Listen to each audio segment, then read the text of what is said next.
un énorme stock de masques qui est arrivé sur le sol français ce matin, livraison très attendue à plus d'un titre. C'est le plus gros avion du monde qui a transporté ces 150 tonnes de matériel parti de Chine, un Antonov hérité de la période soviétique que les amateurs d'aéronautique connaissent très bien. Vincent Ditch et Vincent Ruquier. L'Antonov 225, c'est l'équivalent d'un immeuble de 3 étages qu'il faut vider du sol au plafond. Ce matin, à Vatry dans la Marne, le plus gros avion cargo du monde était rempli comme il ne l'avait jamais été, avec des gants et masques de protection. Dans l'avion, là, on a 350 palettes, mais ce qu'il y a, c'est qu'on a plus de 11 000 colis en vrac aussi. Donc 11 000 colis en vrac, oui, il va falloir qu'on les manutentionne un par un. Donc là, on estime un temps de déchargement aux alentours de 10 heures à peu près. Pour tout le personnel de l'aéroport, c'était bien sûr une fierté de voir atterrir le plus gros des avions cargo sur une des plus longues pistes d'Europe avec ses 4,5 km.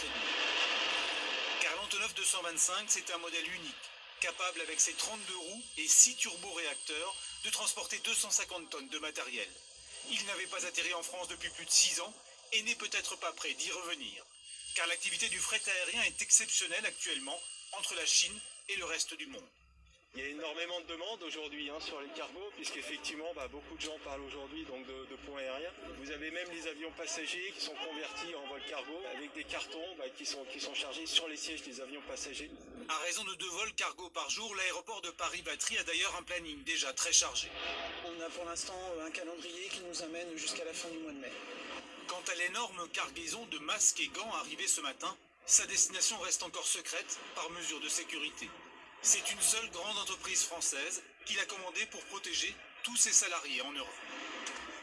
Et cet après-midi, le Premier ministre et le ministre de la Santé ont tenu une longue conférence de presse pour faire le point sur tous les aspects de l'épidémie, avec évidemment ce chiffre que l'on vous donne tous les jours. Il y a eu 395 décès de plus ces dernières 24 heures, ce qui porte à 19 718 le nombre de morts en France depuis le 1er mars. Vous le voyez sur la courbe, on confirme donc le léger ralentissement de l'épidémie. Édouard Philippe.